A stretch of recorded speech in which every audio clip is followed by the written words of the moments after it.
पितृपक्ष दिनों के बारे में भगवान बुद्ध ने क्या कहा है? सत्कर्म, दान और सेवा। इस प्रकार बुद्ध की शिक्षाएं हमें ये सिखाती हैं कि पितृपक्ष केवल मृतकों का स्मरण नहीं, बल्कि जीवितों के प्रति कर्तव्यों की याद दिलाने का अवसर है। पितृपक्ष और भगवान बुद्ध की शिक्षाएं पाली उद्धरणों सहित विस्तृत लेख भूमिका। भारतीय संस्कृति में पितृपक्ष का विशेष महत्व है।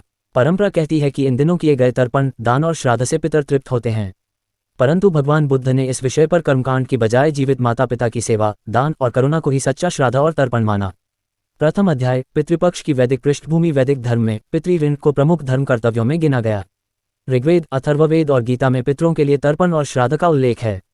बुद्धकाल तक ये परंपरा आम जनता में गहराई से स्थापित थी। द्वितीय अध्याय, बुद्ध का कर्म दर्शन और पितृपक्ष। 2.1 कर्म और गति बुद्ध का सिद्धांत था। अतहि अत्तनो नाथो को हे नाथो परोसिया। धम्मपद 160, अर्थात मनुष्य स्वयं ही अपना उद्धारक है, दूसरों से नहीं। इसका मतलब है कि आत्मा की गति उसके अपने कर्मों से होती है, केवल तर्पण या श्राद्ध से नहीं। तृतीय अध्याय, माता पिता की सेवा सर्वोच्च श्राद्ध। 3.1 अंगुत्तर निकाय का संदेश। बुद्ध ने कहा, ब्राह्मम का पाजन्ना, ब्राह्मम का विजन्ना, माता पितारो भिक्खव ब्रह्म।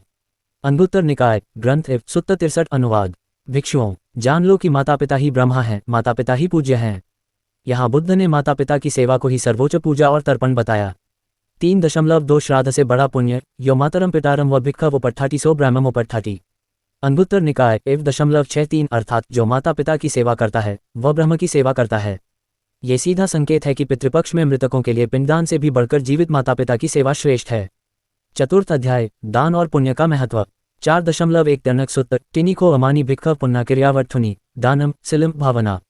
अंगुत्तर निकाय 3.65, अर्थ। भिक्षुओं, 3 प्रकार के पुण्य करने के आधार हैं, दान, शील और ध्यान। बुद्ध ने बताया कि दान पुण्य पितरों की शांति का कारण बन सकता है, लेकिन ये तभी सार्थक है जब सही भावना से किया जाए। 4.2 मृतकों के लिए पुण्यपाली सूत्रों में उल्लेख है कि यदि दान का फल पितृलोक में रहने वाले पूर्वजों तक पहुंच सकता है तो ये तभी संभव है जब वे प्रेत योनि में हों। इसलिए बुद्ध ने अनुयायियों को प्रेरित किया कि पितरों की स्मृति में किया गया दान जरूरतमंदों और भिक्षुओं को दिया जाए। पंचम अध्याय, जातक कथाओं में पितृभक्ति। 5.1 माता पिता की सेवा। जातक, अपदासु काटम पुण्यम अपदासु पवर्धाति। जातक कथा, अर्थ आपत्ति के समय माता पिता की सेवा से किया गया पुण्य कई गुना बढ़ता है। बुद्ध ने अपने पूर्वजन्मों की कथा सुनाई जहां वे अंधे माता पिता की सेवा करते हुए आदर्श स्थापित करते हैं। 5.2 असली और नकली श्राद्ध। एक जातक में पुत्र मृत पितरों के लिए भव्य श्राद्ध करता है पर जीवित मां की उपेक्षा करता है। बुद्ध ने कहा, जीवित माता पिता की सेवा न करने वाला श्राद्ध व्यर्थ है। षष्ठ अध्याय, पितृपक्ष और करुणा ध्यान। 6.1 मेत्ता भावना। बुद्ध ने मेत्ता, मैत्री ध्यान सिखाया। सैब सट्टा भावंतु सुखिटिट्टा। करणीय मेत्ता सुत्त निपात, अर्थ सभी प्राणी सुखी हों। जब साधक इस भावना के साथ ध्यान करता है तो इसका पुण्य प्रभाव मृतात्माओं तक भी पहुंचता है। सप्तम अध्याय, आधुनिक दृष्टि से बुद्ध का संदेश। 7.1 कर्मकांड से सेवा की ओर। आज बहुत लोग पितृपक्ष में केवल कर्मकांड करते हैं लेकिन जीवित बुजुर्गों की सेवा नहीं। बुद्ध की शिक्षा कहती है कि जीवितों की सेवा करना ही मृतकों का सच्चा तर्पण है। 7.2 पर्यावरण और पितृपक्ष। यदि हम पितृपक्ष में पेड़ लगाएं, जल स्रोतों को बचाएं और पशु पक्षियों को भोजन कराएं तो ये बुद्ध की दृष्टि से भी पितरों को सच्ची श्रद्धांजलि होगी।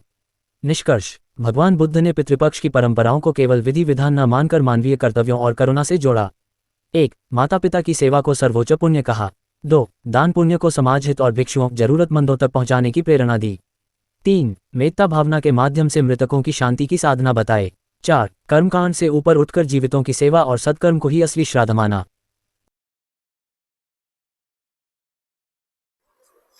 नमस्कार।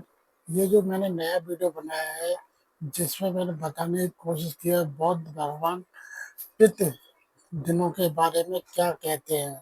ये भी जानकारी आपको कैसी लगी? अच्छी लगी तो कमेंट कीजिए और खराब भी लगी तब भी कमेंट बॉक्स में मैसेज कीजिए और मेरे चैनल को फॉलो कीजिए, शेयर कीजिए और कोई टॉपिक पे वीडियो चाहिए उसकी भी जानकारी मैसेज बॉक्स में दीजिए। ओके, जय भीम।